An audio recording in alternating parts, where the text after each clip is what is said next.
Growing Up, Not Growing Old podcast. We might never change the world, at least we've had our say.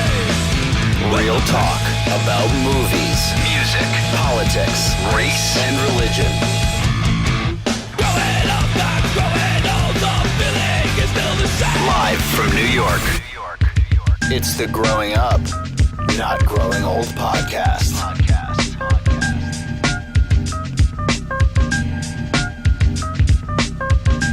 What's up, Manny? How you feeling tonight? I'm feeling pretty good. You know, What you got there? I got a joint that I rolled. What is that, a this morning. toothpick? Yo, it is a toothpick. I think it is Classic. a toothpick, man. I love that movie. I grew up on that fucking movie, man. I watched that shit when I was like 8 years old, and I still laugh at it now. I remember I have it, the double feature of the Up in Smoke and Still Smoking on DVD. And I've had it. You know what? I never watched any of the other ones. How are they? So Still Smoking's like a compilation of sketches that they do.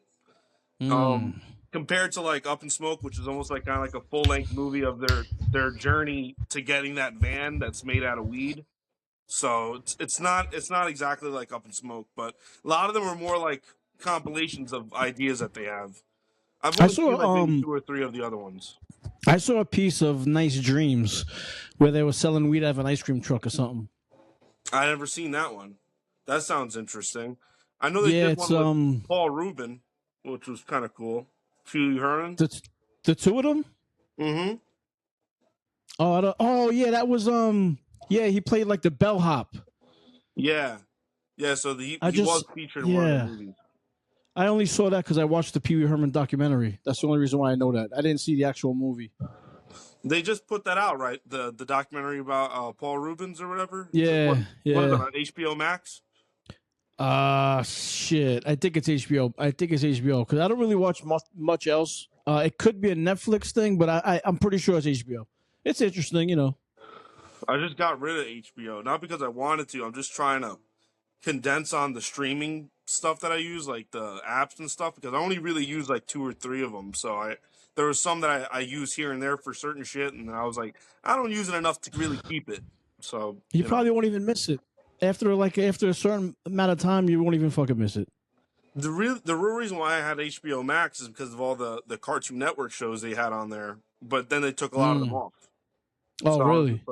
I was like, what the fuck? Like, that's the whole reason why I wanted to use it. And like a lot of the Adult Swim shows, but then they only kept like a select few. So I was just like, whatever, dude. It's not that big of a deal. Yeah, HBO is my main thing because they got Turner Classics, which I love, all the old school fucking movies. And they got the DC channel with all the Batman fucking cartoons, which I fucking love the Batman movie cartoons. And like they got the one from W11 and shit? No, like the movie, like the movie versions of the Batman comic book, like Long Halloween, Dark Knight Returns, Year One. I can rewatch those things over and over again. You know what movie I like from Batman? That's the cartoon one, the Mask of the Phantom. I don't know if you've ever seen that one. Mask of the Phantasm, I own it. Oh, the Phantasm. Or the Phantasm, where the girl's like the villain or whatever. It's a great fucking story. It's like the only time where Bruce Wayne is actually thinking about giving up what he's doing for this girl. Yeah, that shit It's was great. It's a great one. Yeah, he actually goes to the grave and is like, "I'm sorry. I know I made an oath to you, but I didn't expect this to happen." It's fucking great. It's a great story. The fucking Joker, man. Like, he was really, really fucking funny in that one. I thought he was awesome. Like how he froze that one dude, the dude with the emphysema tank, and he's like, "Oh, see what happened to this guy." He's all like frozen with a big smile. I was like, for a kid's cartoon, that's a little scary. You know what I mean? Yeah.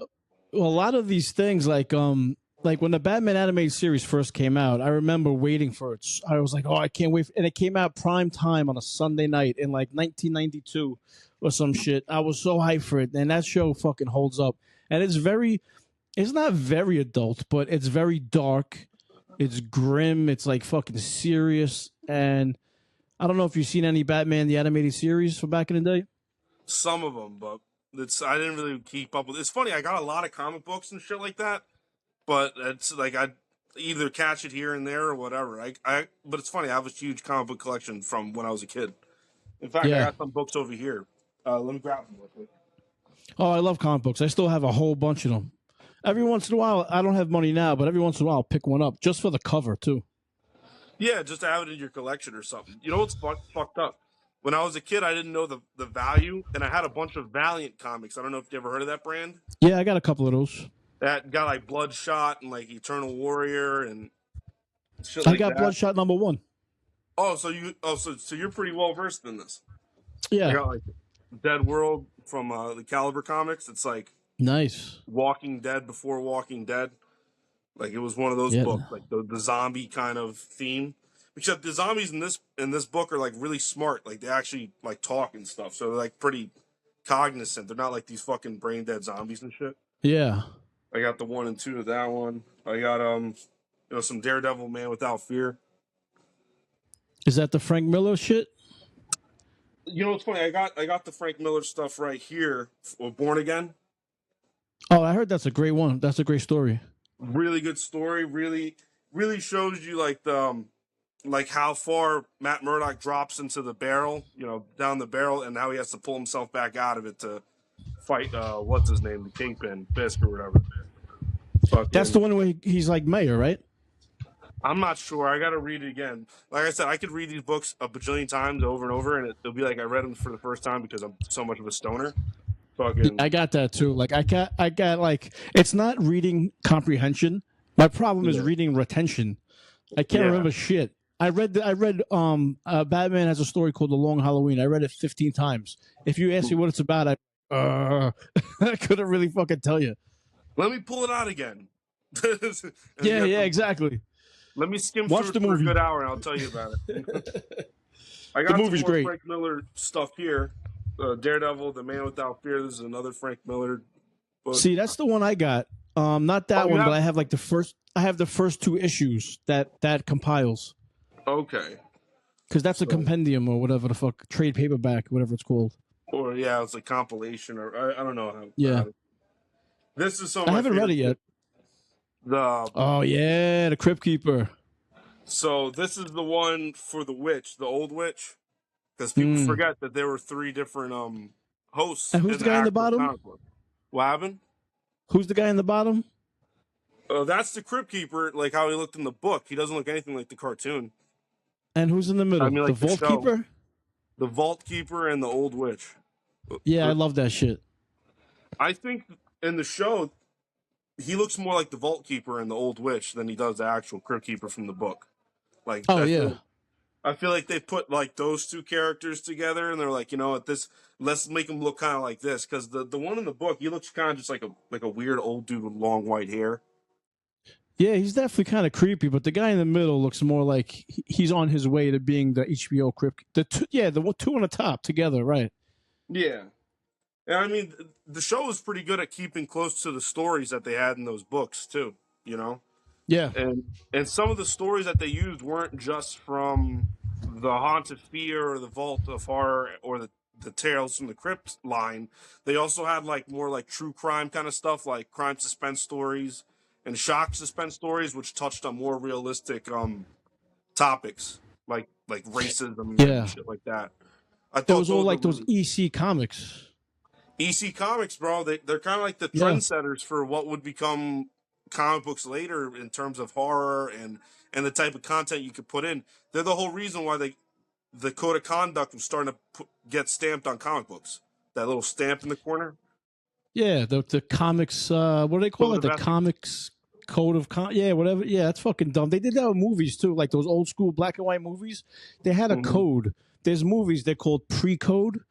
Yeah, and like when you watch old school movies where like people are like, if there's a married couple sleeping in separate beds, like that kind of shit. Like pre-code movies are a little bit more edgier. So they came out like have you ever seen the Treasure of the Sierra Madre? No, never seen that. That's a great fucking movie. But anyway, the director wanted the main star, who was Humphrey Bogart, he wanted to get beheaded at the end and have his head roll into the river. They were like, nah, you can't do that. That goes against the code. And that's Actually, that probably went against a bunch of shit back then. But that's like that they wanted to do like serious shit back then, but they just couldn't. and that's like what the 40s and 50s that this was happening, right? Maybe Yeah. even earlier, like the 30s.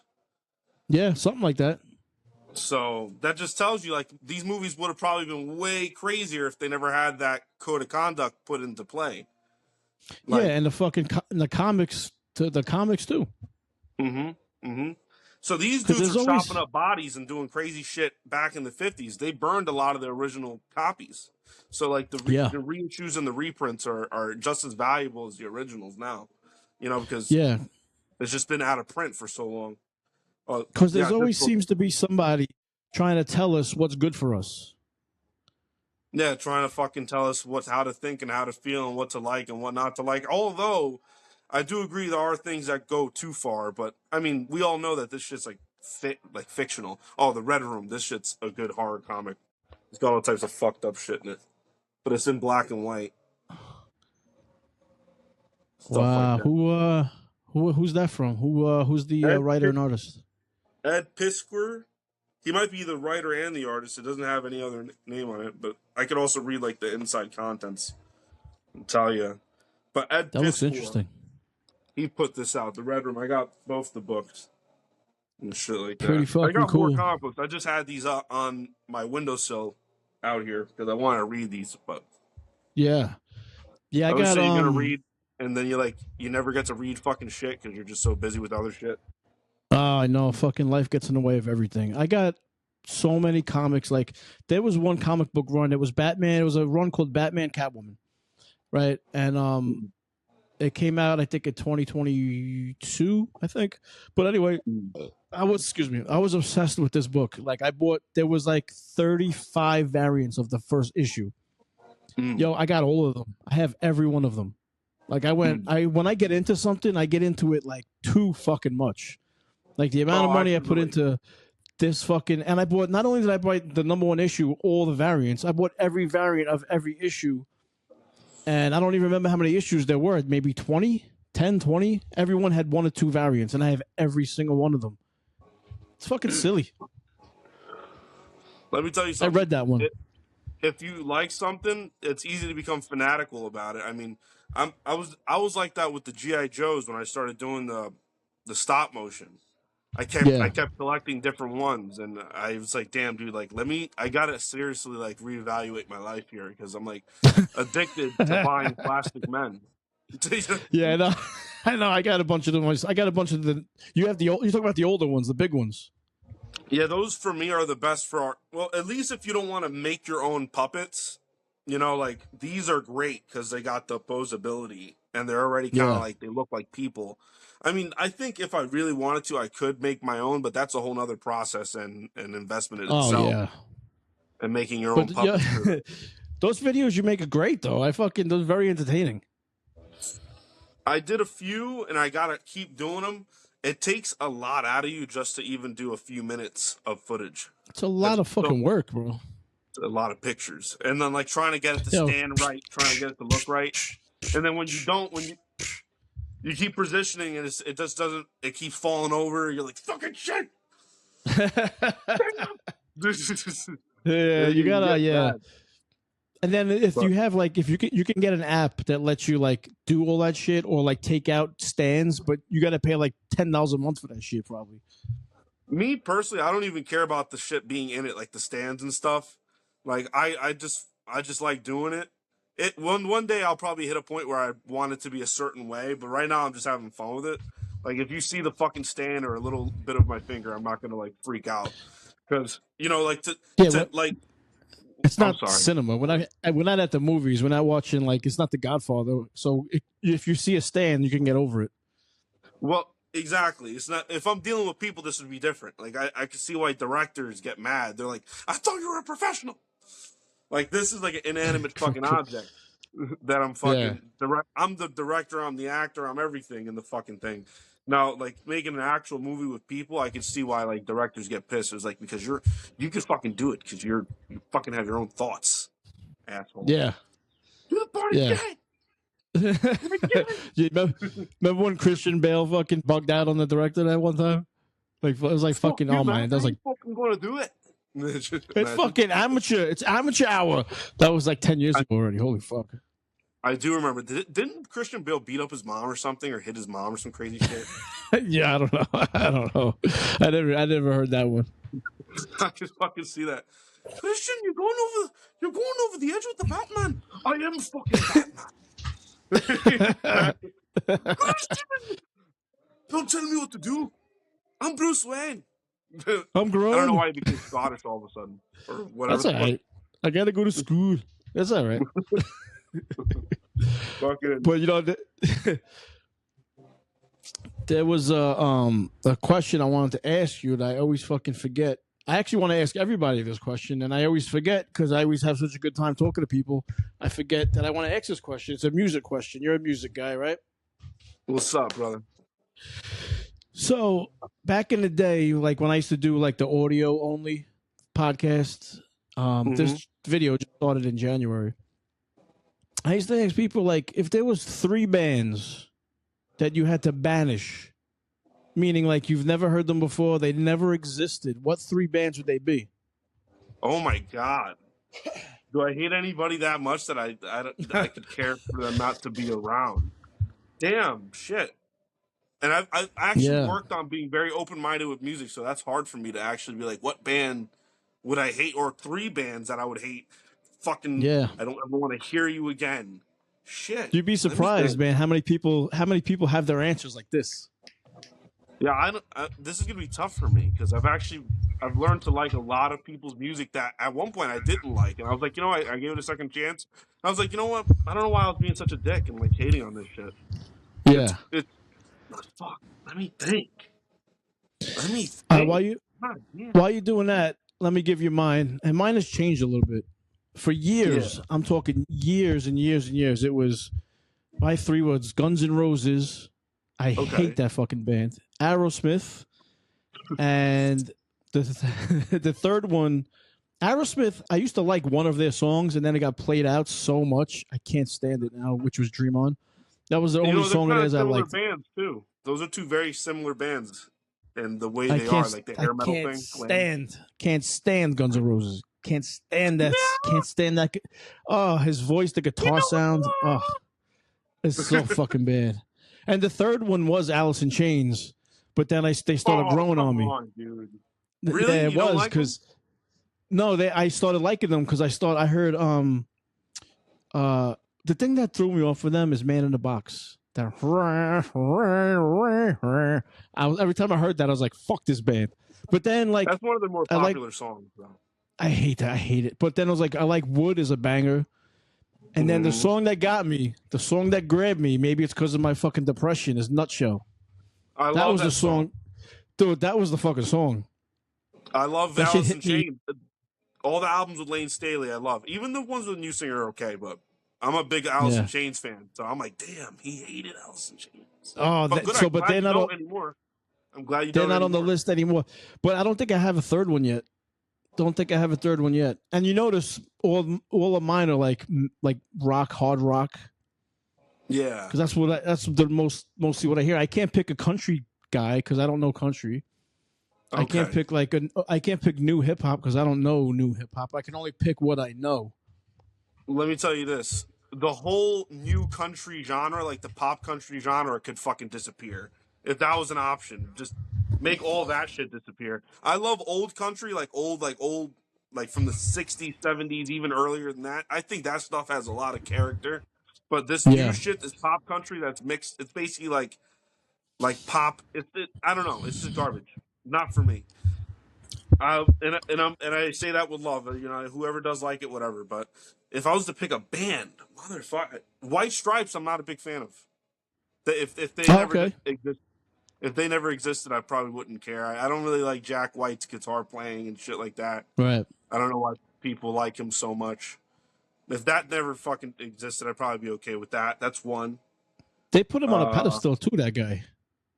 He's not that. I mean, listen, I guess he has a niche and it's cool. And I'm even trying to be like nice, about it, I guess. You know what I mean? But yeah, his stuff never grabbed me at all. Just never. Not saying it's bad. just said maybe if it just never was around, I wouldn't care. There was a documentary called "It May Get Loud" about guitar players, and they picked 3 people to represent the history of guitar players, and he was one of them.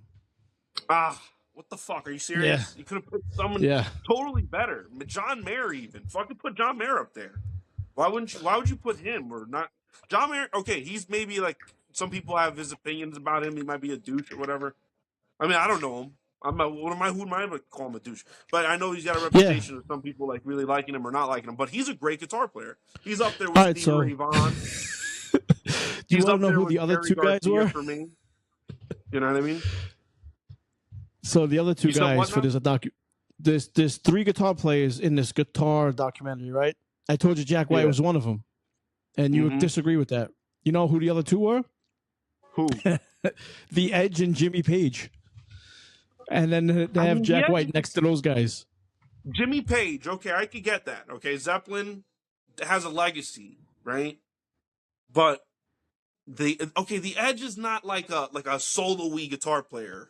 He's not like one of these virtuoso, crazy guitar player guys. He's more of like you couldn't even pick him out. I don't think I put him on the list, but he's definitely an interesting guitar player, and I like the stuff he did with U2 and stuff like that. You know what I mean? Like he's got this way of capturing emotion in these really reverby, harmonic, melodic ways. It's weird. Yeah, I kind of like his guitar playing. The Joshua Tree shit for sure. Yes, yeah. I mean, there's some songs on there where I'm like, okay, I could skip this, but it's not like it's bad. It's just like it doesn't like still haven't found what I'm looking for grabs me. I can see why that was a hit on the album, or With or Without You for sure. I can see why that was a hit on the album. All the other songs are kind of just filler. You know, they're like we have to put something on the album. You're an impression fucking auteur. I do it all the time. I make my girlfriend like fucking laugh and do that. I've so always liked fucking Sunday Bloody Sunday. I like Sunday Bloody Sunday. That's one of their like earlier songs. Sunday Bloody Sunday, like that. It's got a good chorus. It catches people. That's why people like shit like that. Yeah, but when I think guitars, I don't think Edge. You know, I can see that. I can see why someone. But you know what? I wouldn't put him on the list, but he's up there. He's a good guitar. He fits the band well. He fits U2 well. You know what I mean? Right. For what they do, it fits. Jack White, I don't agree with that whatsoever. I think he just makes. It's just not. I don't know. It's just something about it does not hit my ear well. And the White Stripes, I never was a big fan, or any other thing he's done. But you know what? Not talking shit about him. You know, hopefully I could have the level of success that guy has one day. Holy shit, playing the way he does. Yeah. What the fuck? What the? You know, maybe I just don't try hard enough. You know what I mean? That band came around with along that era of like White Stripes, Jet, Wolf Mother, what was that other one? Fucking, I don't know, whatever. There was a bunch of like indie rock bands that was bubbling at one point. People like, holy shit, rock is back. But they were one of them. Yeah, Wolf Mother, yeah. Jet. That's them? I think. Isn't that Cult? Is that Cult? That's them? Okay. All right. That's a you pretty probably good know song. better than me. Let me see. I'm still thinking about another band. You know what, dude? I'm probably have to pull one out of. I like some of Machine. I'm not gonna say Machine Head. I don't hate them that much, but some of their stuff I thought was very trendy.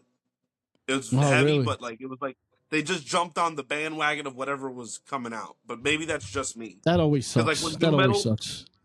When nu metal became a thing, they jumped on that bandwagon, and I just didn't think they did a good job of it. But I'm not going to put them on the list. That sucks, though. They should be banished just for that. Damn, White Stripes is the one thing I could think of right now that I'm like, I really don't like it. I'd probably say like Taylor Swift or something over that, believe it or not. Yeah, whatever. It is what it is. It's like you can't banish like a Taylor Swift because it's like That's not even in my wheelhouse at all. Like I would Bro, never hear her songs music. have gotten stuck in my head before though, and it's bad. I'm like, why I don't am I even think I've thinking of heard that? them. Yeah, Fucking, yeah. like that one song, Blank Space, bro. I used to work I don't know downtown it. as a meter maid when I got out of high school. And that song was popular at the time. And it got stuck in my head. I was like singing this fucking song, like, give and take a get a long list of extra. You gotta pay the ticket, bro. Yeah, yeah, And I yeah. felt like a dick, but I was just like, damn, that song got Whatever stuck in gets my through the head. day. But I used to fucking like be bumping hardcore and shit, giving tickets too, and like people would fucking look at me like I was crazy. Because in Amboy, So like I said, it's not popular. what's your There's a big controversy over the fucking Turnstile, over the band Like I Turnstile. said, damn, maybe they could be on that list. I've never been a Turnstile guy. Let me tell you. Let me tell you. Even when they my were like history. underground, still they never hit my spot that I was like, oh, this makes me want to get down. A friend of mine, It's good music, I guess, but never did it for me. Matt the Rat from California. Big shout out, Matt the Rat. He hit me up. He was like, "Yo, do you like Turnstile?" I was like, "I never heard of it." She was like, "Yo, check this fucking band out." So I was like, "All right." I went to Apple Music and I started from the beginning. I listened to every fucking album up until I think it was like 2 years ago, 3, whatever their last one came out before the new one. And I didn't like one fucking song. And I don't know, like he was like, "Yo, this band is so fucking good." And then just as he's telling me this band is good, and I'm listening to all these albums, they start popping up on my fucking Twitter, my fucking TikTok feed, and they're on fucking Jimmy Kimmel and fucking they're all over the place all of a sudden. And then I see people make a TikTok whether or not they're hardcore, or they're hardcore pop, did they sell out, did they cash in, all this shit. And for me, from the outside looking in, it really seems like they what is selling out? Selling out is when a band changes their music for a record company to sell more to sell more records for the masses. That's what selling out is. Would you agree? Yeah, I suppose so. And I don't really like to hate on anybody's hustle. Like, listen, if you needed to make some money and this is your chance, go for it. Who the fuck wants to be broke forever? You can finally get noticed for something you do, even though you might, you know what I mean? And it's tough. It's really tough to be like, oh, they're a sellout or whatever. I'm not a fan of their music. I'm not saying I hate them, but I don't care if they were around even. So I guess they're kind of okay. Number 2 would be Turnstile. I just never did anything for me. Kind of like you heard their music and it just was like, it doesn't do anything for me. I get it because it didn't do anything for me either. But am I gonna be like, are they sell down? Maybe, but for like, you know what? Hey, you're making some money doing your fucking tunes. Go for it. Who am I? But that's the debate. That's what the debate is online. I don't want to be broke either. I'd probably do the fucking same thing. You know what I mean? Not gonna fucking front. You know what I mean? Because finally you get noticed for your music and your talents, and it's just like, damn, that took for fucking ever. You know what I mean? For anybody to give a shit about anything I was doing, even in the underground music. You know what I mean? Because let me tell you something about this underground shit, which I love. I love the underground music, but the problem with the people there, they're very quick to turn their back on you if you do something different. Some will follow you, and then some other people will be like, oh, no, they're not the same. They're doing this now. Which, all right, whatever. Keep your fucking closed-minded ass opinions to yourself. Whatever. I got it. I heard you. You don't have to like what we do. But you know what? It's just like, it really sucks when you've had fans, and then some of them don't like you anymore because you did something that was different. What are you going to do? The same fucking thing every album, or just stop putting out music? You know what I mean? Yeah. Just ride the same album that you fucking put out. Like Repulsion or something plays the same album. That hasn't written shit in years, but they play the same album. When I was a kid, I used to listen to Agnostic Front. You know that band, of course. And Victim in Pain was the first thing I heard from them, and it blew me the fuck away. I was like, holy shit, I love this. I listened to it nonstop. I had the cassette, flipped it, listened to it. Then they came out with Cause for Alarm, and it was metal. And you know what? So I just stopped listening to them. And then they came out with Liberty and Justice, which was metal. That was even worse. But you know what? When they came back to hardcore with Something's Gotta Give, I was right back there. I was right back on. You know, it's like I didn't like say fuck them. That's my cherry for Agnostic Front. Oh, okay. Something's Gotta Give. And so I was right back I was right back with them.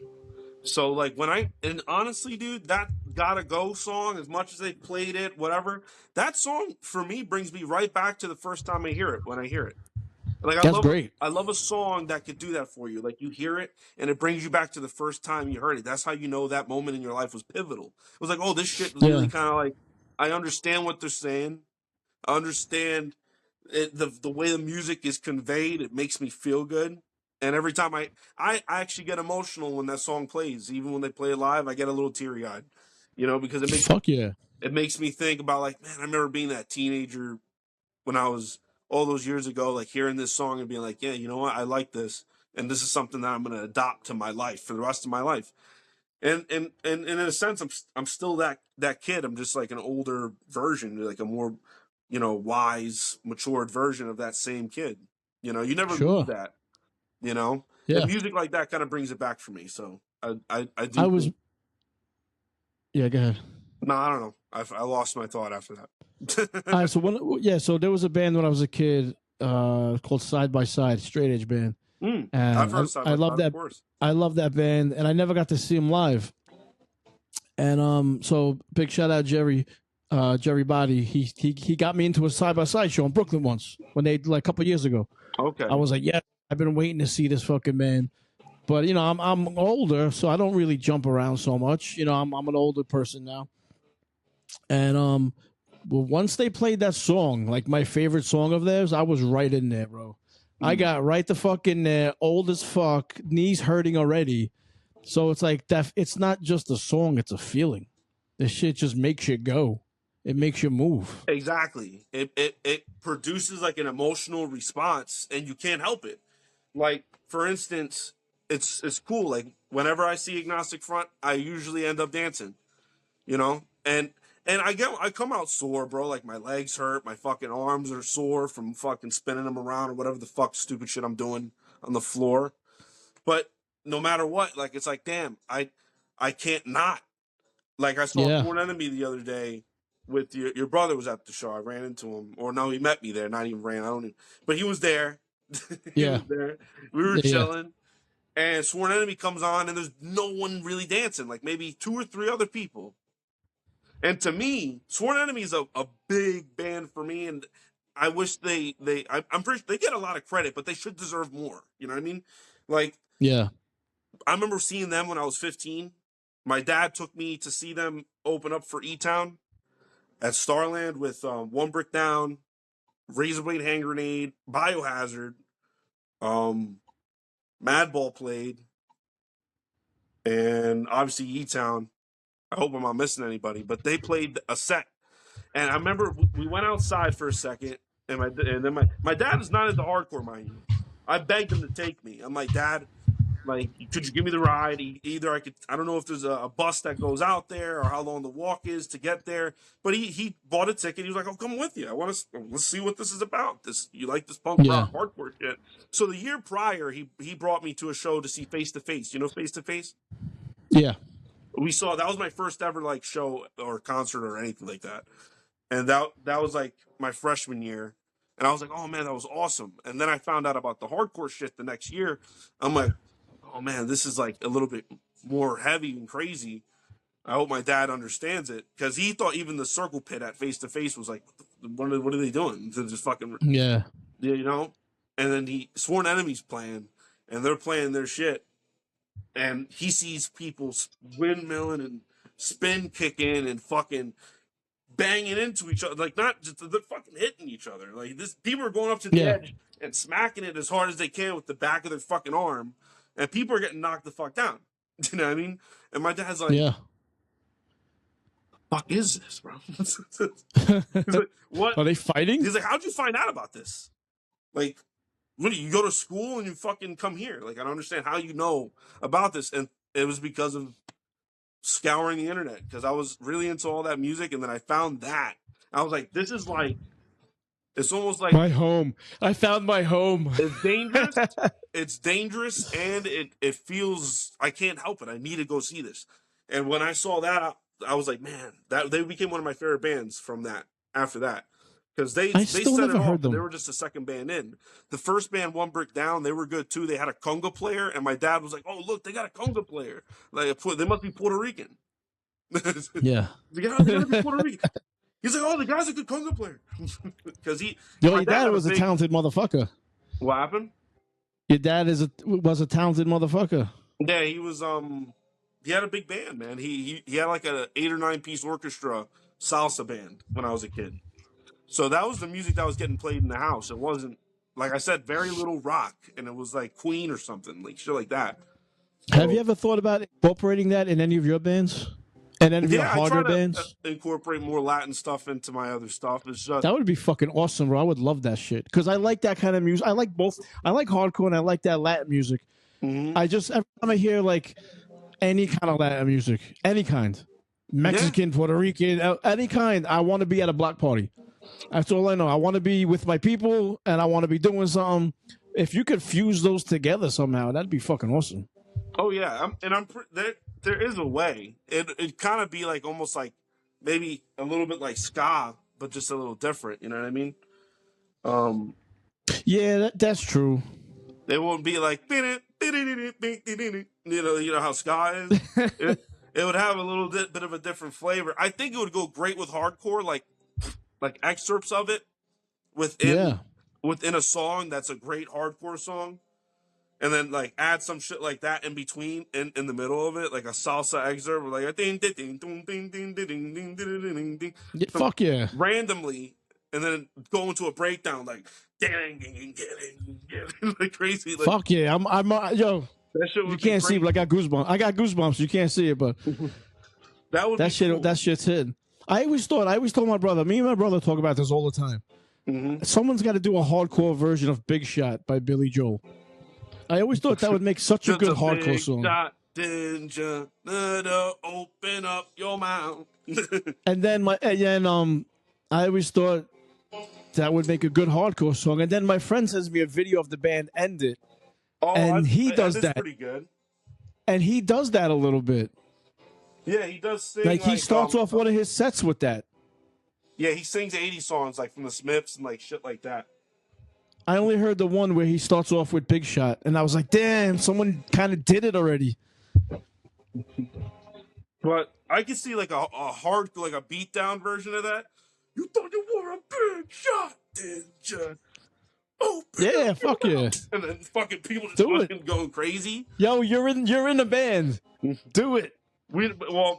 Russo's gonna, Anthony's gonna see this video, I'm sure. He'll be like, oh, you're doing this, a good idea. We talk about it all the time. We always talk about it. That would be fucking crazy. We also talk about a hardcore version of I almost want to mod to it now, and it's not even a song yet. It's not even a thing yet. You know that Vanilla Fudge song? It's not. It's someone else's song, but they do a good cover of it. Vanilla Fudge? Keep me hanging on. Know that song? Vanilla Fudge, yeah. That sounds like the song. Keep Me Hanging On. Yeah. I know Lou Reed puts that in one of his songs. A lot of people have done the song. I think it was originally like an R&B song. Like, what was the Diana Ross's first band again? I don't know. I know some of her music. I think she. Yeah, you know the song. You know the song. Come on. We got to do a hardcore version of this here.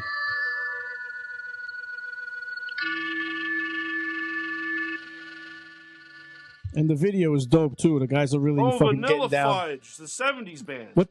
What did I say? That's the '70s band, right? I think they're from the '60s though. '60s? Yeah, I know them. I'm sorry. That just clicked in my head. I don't know. When you said Vanilla Fudge, I was literally thinking like vanilla flavored fudge. Like that's where my stoner had it. I was just like, yo, like that sounds so good right now. Like, why have I never had that? Watch for the breakdown though. Woo! Oh, I gotta fucking roll another joint for something like that. I love stuff like this. Do you like Mountain and stuff like that? You like Mountain? I don't know. I'd have to. Yeah, I probably know them, but I have to. Oh yeah. I love the fucking Allman Brothers. Allman Brothers is great. Love the Allman Brothers. That's the type of music I like to put on and get a crack of beer and like roll a nice fat fucking joint, bro. Like and just fucking Yo, listen to that. let me tell you, let me tell you the song I've been listening to nonstop.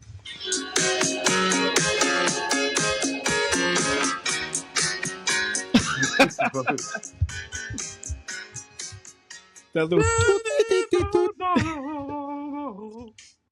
Oh, everyone's got a Michael McDonald. Michael McDonald, yo, his fucking voice is crazy. Minute. Everyone's got a Michael fucking impression. Everybody's got He's fucking dope, a version of the song. Oh, Mr. Walken, how you doing, sir? I'm good. Gonna smoke some marijuana. Here's the key. Here's the key to a good impression. If you don't have to say who you are first, and I just know who you're doing. Yeah. Like, you know what I'm saying? Like, you didn't have to say, "Hey, my name's Christopher Walken." You just did it, and I knew who you were. Oh, so you're saying it was good? Thank you. I appreciate that. Yeah, okay? Man. What the fuck? Coming from a guy who can't do any impressions ever. What happened? That's coming from a guy who can't do any impressions. I tried to do a Boston last time. It was like fucking. I had to leave it up to you to do it. The Boston wasn't bad, but the thing is, you're a New Yorker. That's like your mortal enemy, bro. I can't. It's like I have a natural disposition against it. Yeah, like you just can't. You just can't. It's against my fiber. Even when they're making fun of fucking New Yorkers, they don't sound right. They won't do it right. Because I feel like New York has a very it's like a tight mouth thing. Like the way people speak in this area or in New York, it comes with like a certain speed and diction. You can only find. I have a weird accent because I learned how to speak in Brooklyn, but I grew up on Long Island, so I'm like a fucked up version of Brooklyn and Long Island. I'm a very rare breed of accent. Like I don't know where the fuck I'm at. New Jersey have an accent, but I think it's very light compared to like New York and like Boston and stuff like that. You don't have an accent. Yeah, like to you, I probably sound like a normal person. I went to Ohio, bro. They thought I was like Tony Soprano or something. Like, yo, you sound like you're from Ohio. Like there was this white kid we ran into in the Doc Martin store in Ohio. We were talking to him, my friend Chris, who's also very, very white. But he was scared of him, and I think it was our voice. Because they sound even more normal than I do. They sound like, "Hi, how are you? Yes, this is Columbus, Ohio." Yeah, very proper, right? But then you go to the ghetto over there, it is very ghetto, bro. We went to an Applebee's, it was almost separated by a road, like which part was nice and what part was shitty. And we I've seen that went before. to an Applebee's when we dropped down in Ohio. And I met Corpse Grinder out there, the dude from Cannibal Corpse, which was even funnier because we met him not even at the show. He was doing the claw machine thing. He was getting the claw machine with the stuffed animals. He's a beast at it. Yeah. And he was there. And I'm like, fucking Corpse Fisher, fuck yeah. You know what I mean? But the ghetto out there is really bad. It's like, hey, how you doing? You want help with something? Was that Columbus, Cleveland? Where you guys? Columbus, Akron? Where were you? Columbus, right? Yeah, Sonic Temple. They did a festival. Testament played. Metallica played. Yo, by the time Metallica came on, I was falling asleep, bro, because of all the walking I did all day. They were playing their songs, and I'm like, yeah. Actually, and it's not because I love Metallica. I was actually upset. I'm like, damn, I was that tired that music was putting me out.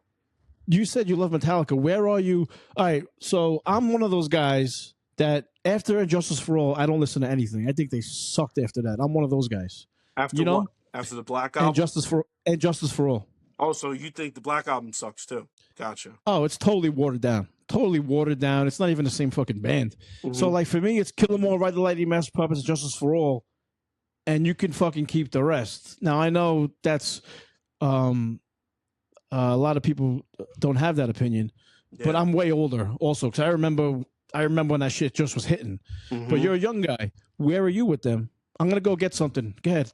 Keep talking. Okay, I'd probably say that I like basically everything up to the Black Album. That's the stuff I'd like. But I know that the stuff like Reload and Load and the stuff on albums like that, or Fuel or whatever the fuck they're called, or the later albums when they cut their hair, a lot of people aren't fans of it. But like once again, I gave it a listen. I'm not saying I like it as much as the other stuff, but it's not the worst stuff in the world. They honestly could have even just made a career on playing everything from those first 5 albums and probably been okay. Probably didn't even have to write anything new, but I don't hate any of their stuff. I'm not. I grew up with Metallica, so I always have a fandom with it. But I'm not like one of these diehard fans that like goes crazy over. Okay. So if I asked you, give me your favorite song off like the first 5, you wouldn't have an answer, right? I might. Shit. Okay, so I could pick one song off of each. Give me Kill 'Em All first. I'd probably say Four Horsemen off that one. Sanitarium off Master.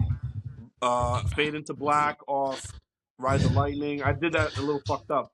I know That's Ride okay. the Lightning. Second, yeah. Fucking And Justice for All. I like Harvester of Sorrow. And then All right, so you like the slower stuff. yeah, I always did. Like dude, Fade to Black. I like when I found out about hardcore and like anything with breakdowns in it, I was just like, now that's fucking crazy. Because okay, the fast punk stuff is cool and thrash and stuff like that. But when you hit me with the getting, I can see why people want to fucking just go crazy with that shit. Because I can't help but want to go crazy to that shit. It's like when I heard like, for instance, like Hollow from Pantera, that's one of my favorite songs that has a heavy, it kicks into this heavy thing at the end, and it's not even that slow. But when they go from all that emotional shit in the beginning of the song, and then he does that dive bomb, and it's like getting. I was like, yo, this shit makes me want to break down walls and burn down houses and do crazy shit. And I was like, that's the stuff I want to hear more often. Like, I mean, like, right.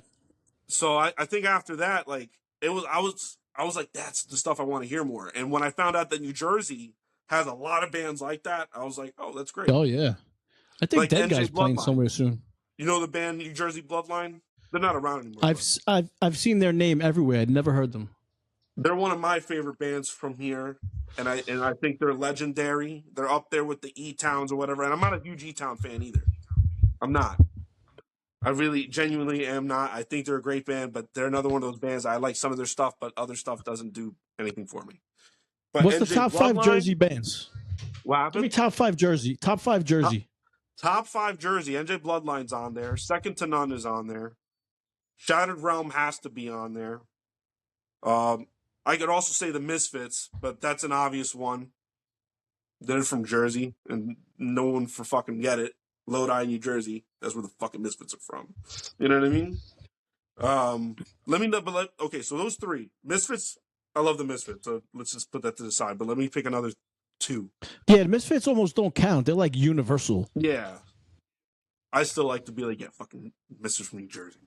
Yeah, nothing wrong with that. Fucking nothing wrong with that. So I said Shattered Realm. What about more of a punk, like a punkier band like Ensign? Ensign's from Jersey? I didn't even know they were from out here. Are they from out here? Maybe they're not. I don't know. I thought they were. I guess not. I thought, I'm not sure. A punkier band from Jersey. I know Jersey got a lot of that heavy shit. Dead Guy, right? That's why like it's easy for me to rattle off bands like that. Dead Guy from Jersey? Oh, Redline. They're not a band anymore, but Redline, if they came back, I would go to their reunion show and fucking kill it. They're not a punk band. They're another one of the heavy bands. Fucking let me damn, a punk band from Jersey. I don't want to see the Bounty Souls. Why do you think like Jersey has more of the heavy stuff? Yeah. Why do you think their stuff is mostly heavy? Why is that? Mostly from Jersey? Is that what you said? It cut out. Like why are the Jersey bands mostly like heavier? I don't know. I have no idea. Is it like a Midwest influence? We did have a lot of punk bands from out here. Post No Bills. That's a punk band that's from out here that's not around anymore that I still love. And I actually that's one of the bands that popped my cherry. Like really, like I was like, this is some of my favorite shit. And they're a punk band. They're more a street punk band. I would have said the Casualties, but they're like New York, New Jersey. Oh, really? Okay. They're like a mix of different guys. They should be on my top 5 though, so that could be Well, entertaining. what constitutes a band being from Jersey? All the members, or where they all the members are from, or how do you constitute that? I don't know. Nor do I really. Is a Breed Apart a Jersey band? I think stylistically they're a New York hardcore band. Like the way they Right. comes across like a New York hardcore band, even though some of us live in Jersey. Yeah. But I also don't think, why are we putting regions on everything? I don't understand that either. But I do think that regions have different sounds. They do. It's interesting, yeah, because like that Jersey Because New sound York is has a definitely sound. heavier. Yeah. New York has a fucking sound for sure. Like New York almost feels like you're walking down the street when you're hearing like a Yeah. New York hardcore band, like a Sick of It All, or for like the early Agnostic Front shit. Well, the early Agnostic Front shit I think is very interesting because it's very straightforward hardcore punk. You know what I mean? That's the shit I love right there. And That it hit you straightforward right in the shit. balls. You know what I mean? And I think it has a style. I think the style got more refined with bands like Killing Time. Killing Time is an Outburst. interesting band. I feel like Killing Time is such a unique band because fucking Killing Time. If you listen to their songs, like they can be like, I feel like they're such a strange band because they have a lot of like grooves and rhythms and like some of their songs could be on the radio, but like with the guy singing in a hardcore voice, and I don't know what the fuck he's talking about on some of those songs. Like if you listen to like the last album or like The Method, I love The Method. That's such a good album. What the fuck is he talking about? Like his lyrics are a lot different. Some of their grooves are like different. I love that band because they're so weird. But that's good. That's what sets them apart. You can be like, that is Killing Time. Sheer Terror too. I'm a huge Sheer Terror fan. Fucking love them. And let me tell you my Sheer Terror history. I always loved. First time I heard Sheer Terror was on the Where the Wild Things Are compilation. They had 2 songs in there, Cup of Joe and Not Giving Up. So when I heard that, I was like, what the fuck is this? And then I was like, I don't like this band. Then I heard Here to Stay, and I was like, all right. And I heard his singy-songy shit. I was like, I don't think I like this band. But I kept getting their shit because they always have the 2 or 3 bangers. And I was going through a bad breakup one time, and they always talk about heartbreak and relationships, and I couldn't get down with that.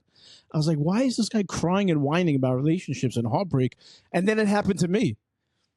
And one day I was going through a breakup, and I was working out, listening to my iPod, my iPad, my phone on shuffle, and a Sheer Terror song came on. It was called "Did You Just Meet Me?"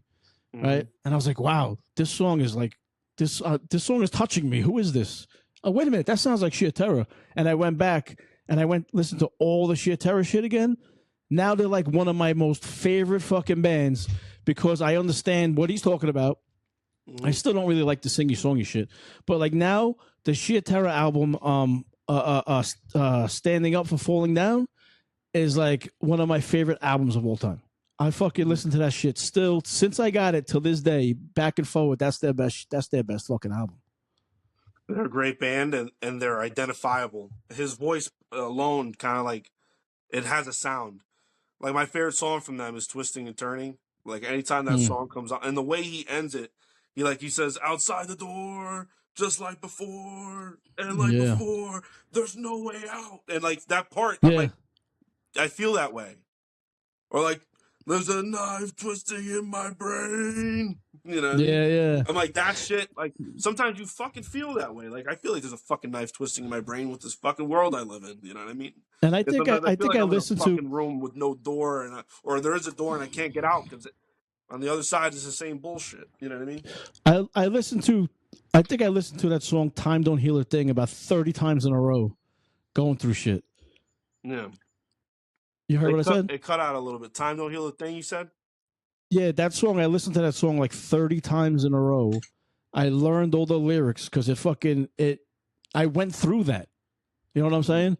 Yeah. And and I'm kind of going through it again. So that fucking song is like, I don't know. It hits so different once you experience what the fuck he's talking about.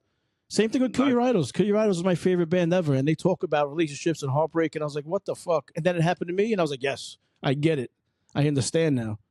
It's tough, bro. It's tough trying to make things work with freaking with people, significant other, dude. I have it up all the time with my chick, but I just try to, say nice things to her, make her feel special when I try, you know what I mean, and see. So hopefully it works, Yeah, I'm Fucking going through some shit now that's crazy. yeah, My emotions are all over the place. I'm like upset, I'm hurt, I'm disappointed, I'm shocked, and I try to fucking express. I'm trying to be more expressive, and it's like it's tough, man. There's so much shit that goes on with people, relationships. It's fucking crazy.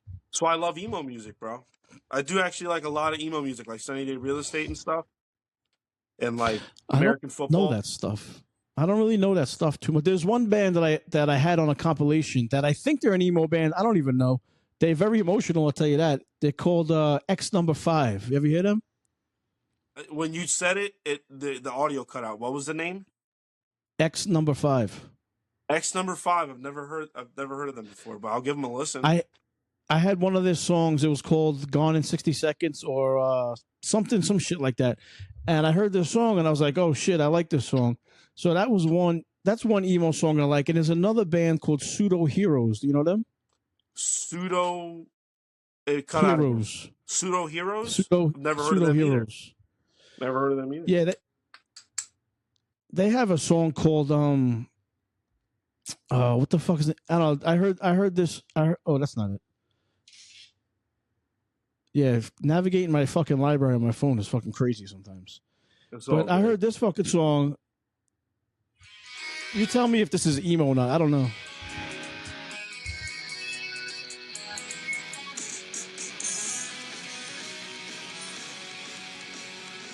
Definitely got like a melodic hardcore emo-ish feel.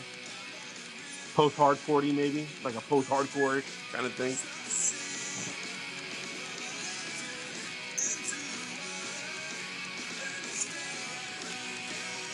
Oh, definitely.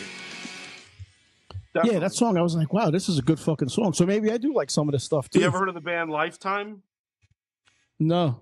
They're from Jersey.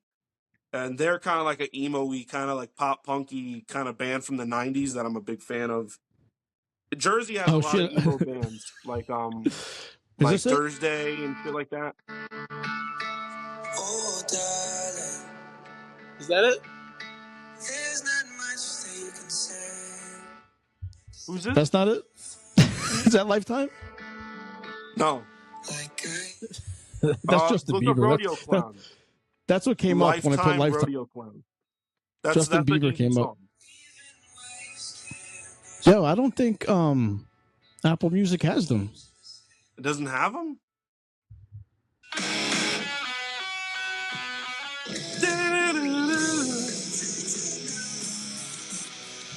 Fucking two-step to that shit.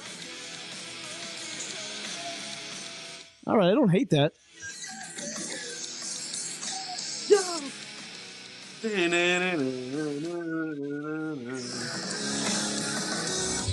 I feel like New Jersey has like a sound, even with the emo stuff. Like even their punk stuff, every place has a sound. It really does.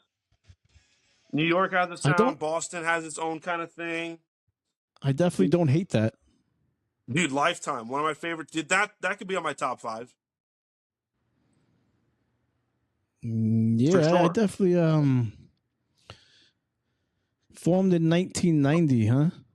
What'd you think about that song I sent you this morning from Dax Riggs, the dude from Acid Bath? Yo, all right. So I have all the letters. I have all the letters. All right. MDD, ADHD, OCD. I have all those letters. So sometimes when I hear songs like that, I like them because it makes me. It's weird. It triggers like a weird feeling inside. I don't know what it is. Like those slow, kind of dark. Those slow, dark, but not everyone. Only certain ones do that. And that one kind of had that feeling to it. And you know what? And I just heard that song yesterday, bro. First time I heard it was yesterday. And I went to see Acid Bath in Ohio with my girlfriend and my friend Chris. And they're huge Acid Bath fans. And I like them. But they're kind of like, I like them, but I still didn't kind of fully get it. Like, I've heard the albums and stuff, and I was like, okay, this is all right.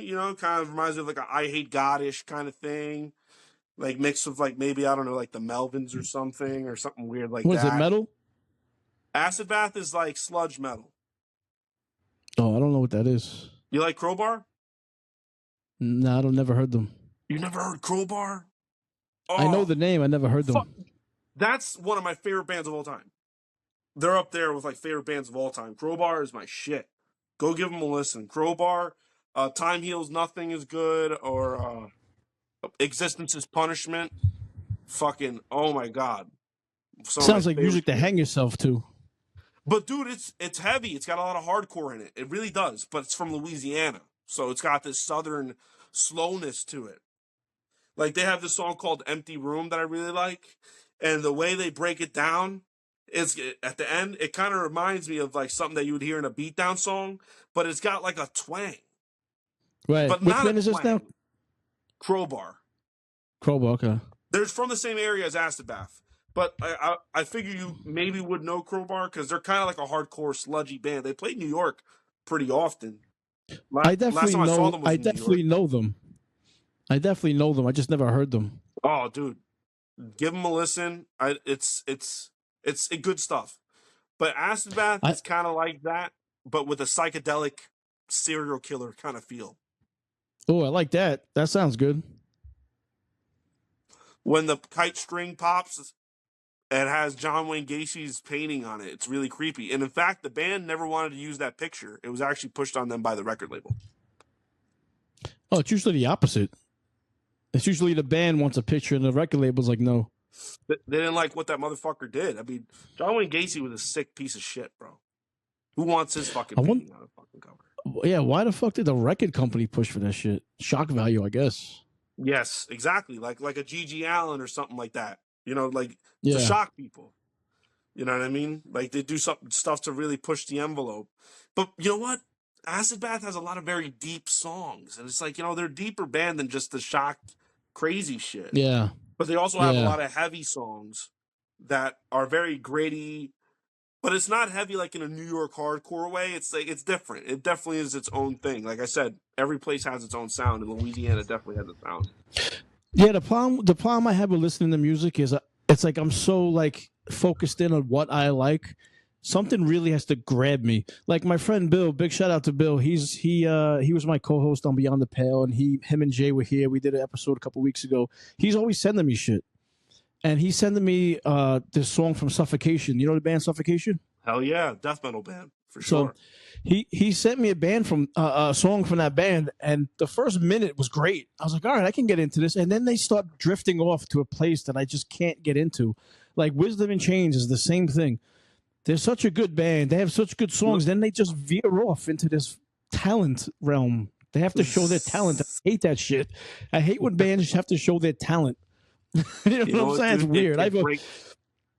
It breaks it up, bro. Because there's bands Blood for Blood, same put shit. The same thing out every album. Like Iron Maiden will put the same thing out every album, but with a different theme. But it's still Maiden. Yeah. But that's why people will go to see that because they know exactly what they're going to see. I kind of like when bands switch it up and like it's different. You know, I like that. See, I'm not even talking about switching up. I understand that, but like it's like they have a song. Same thing, Blood for Blood, same thing. They got a song, the first minute and a half is a banger. And then they got to go off into this place that I just can't get on, like guitar solos and singing parts, and I just can't get into it. So, but then they have so many good songs. Like Wisdom in Chains has one of my favorite songs ever. The song "Friends," I forgot the name of it. I can't think on the fucking spot like this, but you know the song I'm talking about. My friend went into my life. You know that song, my family. Probably. You gotta play strong and stay true. That's such a good fucking song. That's like one of my favorite songs ever. But then I can't listen to their other stuff. This is the song here. You know it. Oh, this one. Yeah. Let me tell you what.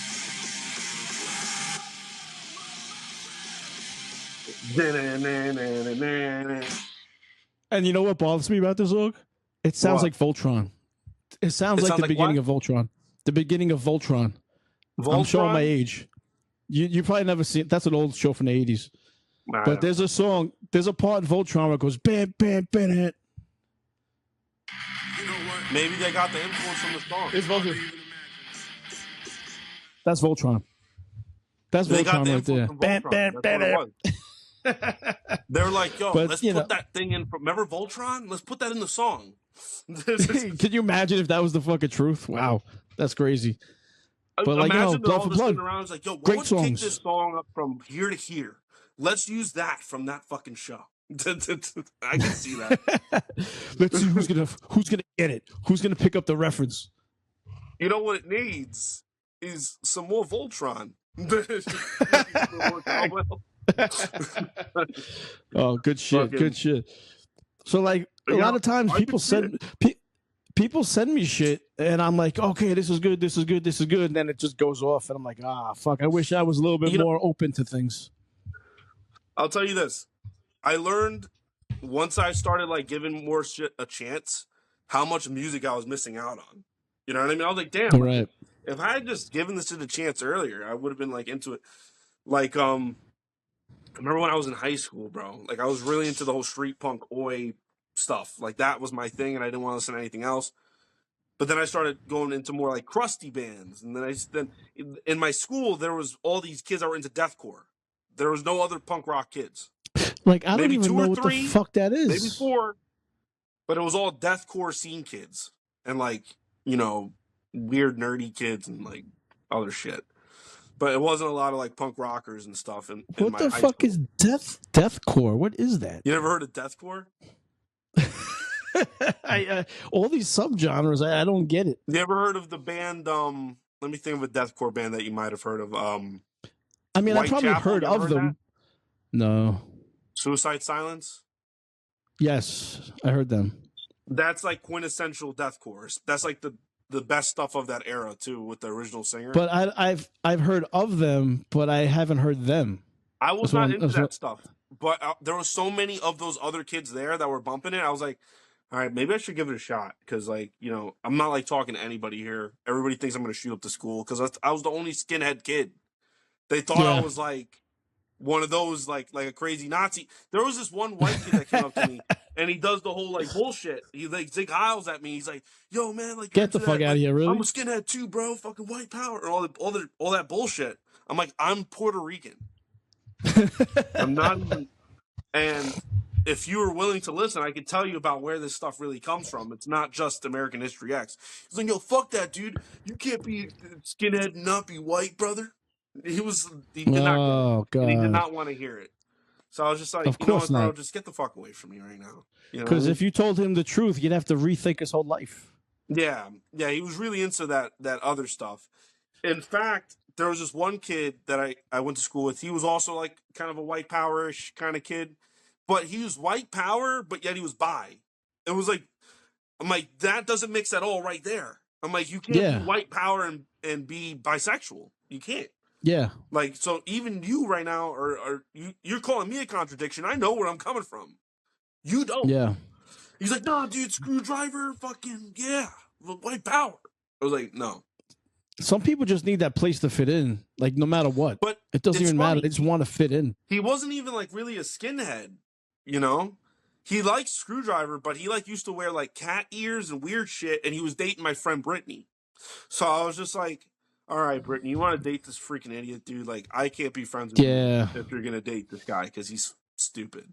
And then the other kid was this other guy, the other guy I was telling you about. In fact, he wasn't a dick to me. After I told him that like white power skins are not real skinheads, he was like, oh man, whatever, dude. Still, man, fucking I like you, man. And we would drink 4 Loko and shit at school. He would bring 4 Loko and Gatorade bottles, and we'd drink it, and we were getting fucked up. Those kids were all fucked up in my school. It was a technical school. Did he ever come around, like, and you know? No, he graduated the next year because he was a few grades above me, or like the year after that, and it didn't matter. It didn't really matter because we were friends. It was whatever. I told him I was Puerto Rican. He didn't want to hear it. I was like, whatever, dude, doesn't matter. And then drinking. So 4 Loko. Pour the 4 Loko. But like it was an interesting, like seeing kids were a huge thing in my school. Kids with the gauges and like the hair across the face and shit. I don't know what that is either. What happened? I don't know what that is. Oh damn, dude! That was when I was a kid. That was like the counterculture thing. It was bands like I Set My Friends on Fire and A Day to Remember, like emo post hardcore metalcore bands. It was like three genres just mashed up into one, and Scene Kids. That's what that was. That's what they're called. They're called Scene Kids. Scene Kids. They were like a mixture of emo and metalcore and post hardcore in one thing. It's very weird. Oh, that's interesting. That was what was popular, and I was a skinhead punk, and I was on that shit. I was like, this shit is weird. You're weird. You know what I mean? And I'm gonna do this. But then I was like, yo, I liked the girls that were there, and I started giving the music a shot, and I was like, you know what? It's not that bad. You know what I mean? That's what when the hair comes like this. Yes. Yes. The black hair comes like across. A scene kid or an emo kid or whatever you would call it. Emo also kind of like, it went from being like nerdy kids that were listening to all American football and like Jawbreaker and bands like that. It went from that to like, we wear tight pants and we shop at Hot Topic and we drink Monster. Oh no! And their hair fucking is like in their face. The nut huggers. Yeah, that was my generation. Everything turned. Kid. Everything kind of 2000s kids because I was born in 96. Yeah, that sounds about right. That sounds about right. Yeah, so like the group of kids I was growing up with were raised on Cartoon Network and Nickelodeon. They drank a lot of energy drinks, and emo music and shit like that was very popular. And crunk, ew. What is crunk? What is that again? It's like a really weird genre of hip hop. Oh, that's that down south shit. Yeah. It's not, I don't dislike it, but I don't like it. It's not really my thing. So I guess that's something I could say is not into it. But put crunk as a whole on the list. But I started listening to some of those scene bands like Miss May I and like A Day to Remember, and I was like, you know what? It's not bad music. It's just its own thing. Is like Misery Signals one of them? It's like what? It cut out. Is Misery Signals one of them? I don't hear you at all now. Okay, hold on. Is it back on? Check. Now I heard you a little bit. Check. Yeah, I hear you now. Microphone check. My dude? Misery Signals? Misery Signals. I like Misery Signals. That's kind of like that. That's one of them? Metal, like that metalcore-ish kind of stuff from that era. The bands that... Remember that song I sent you the other day, Seven Angels, Seven Plagues? Yeah. Members of that band became Misery Signals. I used that song in one of my promo picks, actually. Yeah. Oh yeah? That's what's up. I like stuff like that. Oh shit, you're a guitarist, right? Huh? You're a guitarist? Me, I'm a guitarist? Are you a guitarist? I guess I would consider myself a guitarist, yes. I just put this guitar on eBay that I had in my basement. It's a fucking 1977 Kramer. Okay. Can you see this? Oh, that's sick. I like how they did the wood inlay in the middle with the lines. Dude, the neck is aluminum. It's aluminum? It's a metal neck? That's fucking sick. It's fucking... Yo, it's from 1977. It was in the Guitar Hero game. So I put that shit on eBay because it's just sitting in my basement. I never touched it. I bought it from my friend for $100 like 15 years ago and never touched the fucking thing. Comes with the case and everything. Apparently this thing, it's going for like there's somebody's on eBay for like $3,000, $3,500. Damn, dude. It's nice, you get a good amount of money for that fucking guitar. Well, mine's all banged up, so I'm only putting it up there for like $2,000. And I'll take 15, whatever. Yeah, no, I need it. I need it, bro. I need the money. All my guitars that I play most of them are not above $400. I don't usually spend a lot of money on. I have two really expensive guitars. One I don't even take out of the case. You know what I mean? But most of my other guitars are beater guitars, like Squires and Epiphones, because they take a beating, and I'm gonna play them out. They're not expensive, and if you tweak them right and you put a little work into them, they're good guitars for gigging and stuff. But for hardcore, like I don't like to get an expensive guitar because people are gonna fuck it up. They're gonna bump into it and fuck it up and shit like that. So what does the future hold for Manny HTC? For me, in general, we'll see, dude. Like, I'm hoping we figure something out with my house, like whether I'm gonna like buy my mother out or we're gonna sell it or something. The house I'm living in right now, I'd want to keep it, but we're trying to figure out what's gonna be the best option or whatever. Yeah, life, bro. I'm gonna keep doing my music thing, and it's one way or another, my in some capacity. That's the only thing that keeps me going. That, and I paint, so I do that painting stuff now. And I'm actually not half bad at it. I'm not amazing, but at least when I paint, it looks like something. You know what I mean? So I'm gonna keep doing that. Yeah. Fuck yeah. I still have my job, so I still work there, so I still have some type of money coming in, even though it's whatever. Like it's a fucking job or whatever. You know what I mean?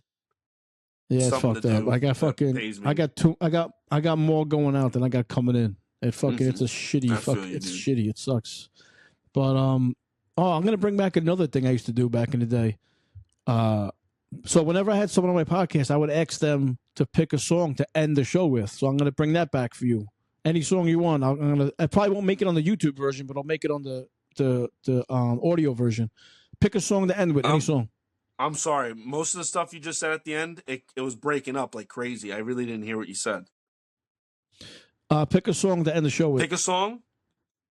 To end the show. To end the show? Pick a song to end the show. Oh, damn. Damn, what song would be good to end the show? Crowbar, Existence is Punishment. End it with that. All right, sounds good. Thanks for being on again, bro. I appreciate it. Mad love, brother. I'm glad you had me again. Yeah, man. Anytime. You got an open door policy, bro. Have a great night.